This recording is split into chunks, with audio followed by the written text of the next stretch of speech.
Let's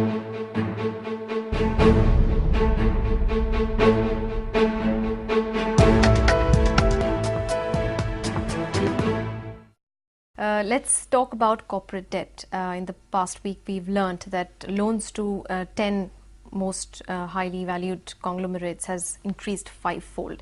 Now, this definitely speaks of systemic risk and how it's going to affect banks and asset valuations and also the debt repayment capability of these conglomerates.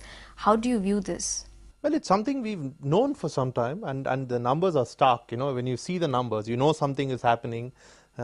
You see the numbers, and it's pretty shocking at one level because you never expected them to be so big. A lot of this information never really comes out typically because a lot of this debt is carried in the books of unlisted subsidiaries and everything else. So you don't really know, and to see all those numbers in their gory detail is frightening. You typically need to look at two or three things. One, what has the debt been raised for? Two, what has happened to that project for which the debt has been raised? And three, what are the company's cash flows like, right? And what's the company's net worth like? You'll have to look at those things. And even if you look at those, in many cases, it's worrying, right? In some cases, it's not so worrying. So you look at a Tata Group, you look at any of their companies which has made significant acquisitions, they do have some debt. But net worth is significant, the cash flows are significant, and you know they will pay. Now, I'm not saying you know they will pay because you know they're more honest or anything. I'm just saying you know they'll pay because they have the money, they'll pay. You look at Bharti, for instance. Again, you look at the debt, it's very significant. In Bharti's case, I think it's around 12 billion, right? Could be more. And you look at those numbers, and you look at their cash flows, significant cash flows. Cash flows have increased, which clearly means that the capex cycle, the capital expenditure is over, whatever they've had to invest in, they've invested, so things could look better for them going forward. So their ability to pay is significant. Not the case with a lot of other guys. Also fits in at another level with what banks have been telling us about stressed assets, about NPAs going up. Look at the kind of sectors where NPAs are going up. Airlines, power, all sectors where there is some regulatory concern over policy. Telecom, for instance, is another area where banks are very, very worried about the money that they've loaned telecom companies. Again, largely because of the 2G controversy, the banks stopped lending to telecom companies for some time. So there is some uncertainty on the policy front. There is some lack of clarity on the policy front, because of which planned projects, planned events in these sectors are not happening. And when they don't happen, obviously the companies have no way of recouping the money that they've invested in that. The banks who have loaned these companies the money have no way of recouping it. So it is a systemic risk. And if you look at bad debts, I think the threat of a rapid increase in non-performing assets is a very, very significant one in the Indian banking system.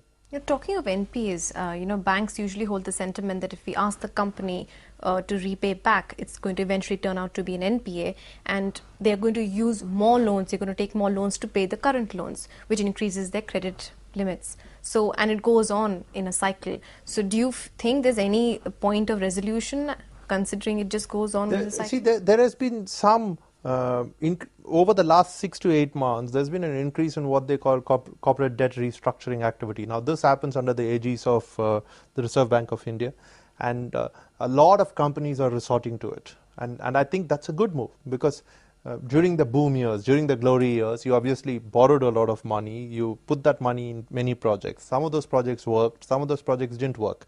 Now, some of these projects could have not worked for no fault of your own. As a company, your intent might have been right, everything might have been right, but acquiring land in this country is a huge issue. If you're a power company, getting fuel linkages is a big issue. If you're a telecom company, you would have got blindsided by the 2G thing. No one would have thought that the court would scrap 122 licenses, throwing the entire sector into disarray. So there are a lot of what they call, force of God, right? Act of God kind of events.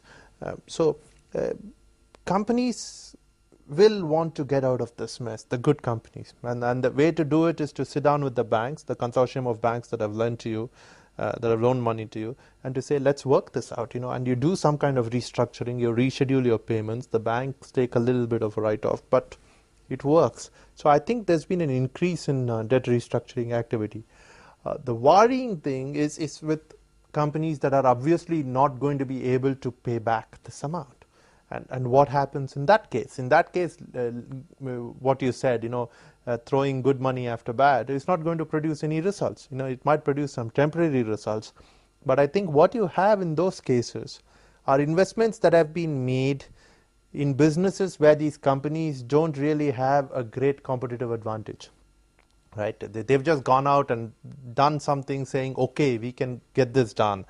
But they actually can't get it done. So there is a business problem, right? And I don't think we should look at this as purely a debt issue, because a bad debt situation can arise because of environmental factors, and I mean broader environmental factors, of no fault of the companies. But it could also arise because of performance factors, the company's ability or inability to operate in a certain industry. And I think you have a lot of those instances in India, and that's more worrying.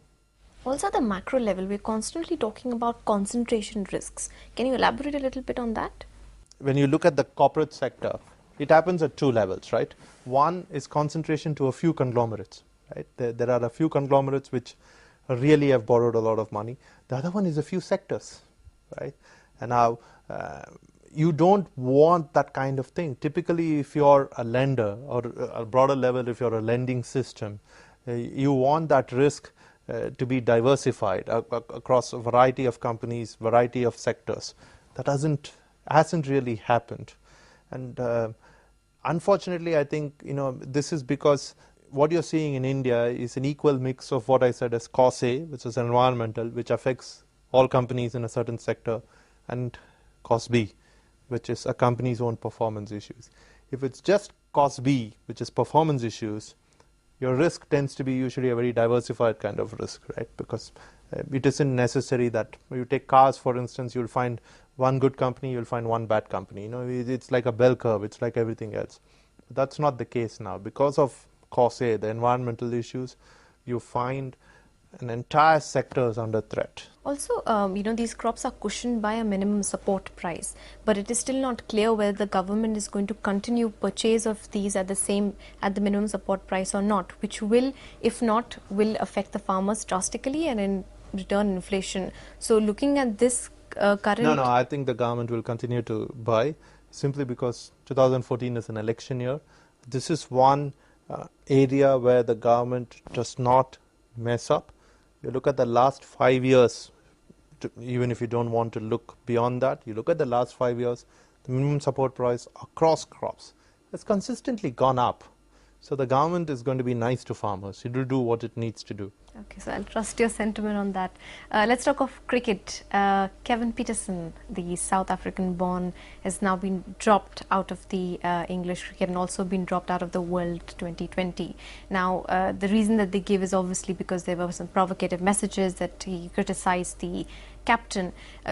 Do you think it's fair to drop out a player because of a lack of, understanding with the captain? It depends on which side of the argument you are. Right? I found it very strange that over the last 20 years or last 10 years, interestingly, one of the things that you've seen in cricket especially is this whole thing of it's a team, it needs to be managed in a certain way. It's an almost corporate style of thinking, right? When it comes to the way HR managers plan out, these are your competencies, this is what you need to do, this is how the whole team works together. And I'm sure there are some dynamics to that, right? But interestingly, and you look at the performance of top teams, they've invariably performed well because there are 2 or 3 star players who have clicked together at the same time. So it is still a strongly individual driven team. So you will have to, in some way, even given all this, management mumbo jumbo that's crept into cricket, you will have to find a balance between these two. And I don't think that's happening in this case, because to my mind, Kevin Pietersen is probably the best English batsman, contemporary English batsman, right? The best English batsman of this generation. He's probably one of the 2 or 3 players in playing cricket in England will be a shoo-in in any form of the game. right? T20s, one-day internationals, Test cricket. Such players are star players, right? And you will have to treat them in a certain way, which is different from the way you treat other people. You will have to wake up to that.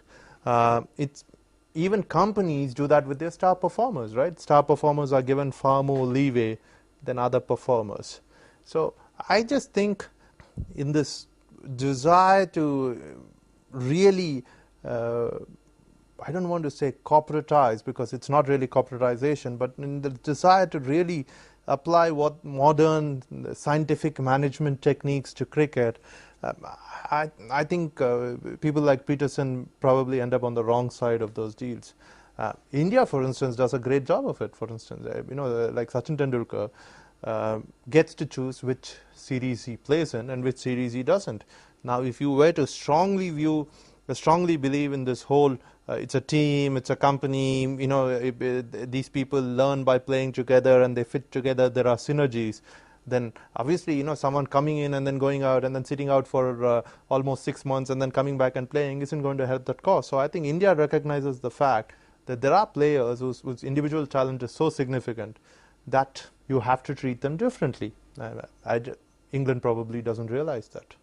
Do you think this would lead to his premature retirement? I don't know. It probably will, unless they, sort of make up. But even if they make up, it's going to be a fairly temporary sort of relationship, because he is a man with a lot of personality quirks, right? But that's true of a lot of prima donnas. There are a lot of journalists who work for me who have quirks, but you have to live with that. You have to deal with it. I just think the English Cricket Board has done a very, very poor job of dealing with those quirks. But, contrary to that, we always say the show always goes on irrespective of somebody's presence or absence. Sure, the show will go on. I'm sure England will continue to play cricket and they'll continue to lose matches. So it's not going to be a make or break situation for them. They'll continue to lose matches, right? They haven't really won matches, right? They lost the series to South Africa. And it also sends out the wrong signal. The man makes a century in the second test and you drop him for the third. It just means performance doesn't matter. So what matters? Being nice to the captain? Great. That's a very interesting note. Thanks a lot, Sukumar, for being on this show today. I hope you all enjoyed watching the show. Stay tuned for more and keep watching. Thank you.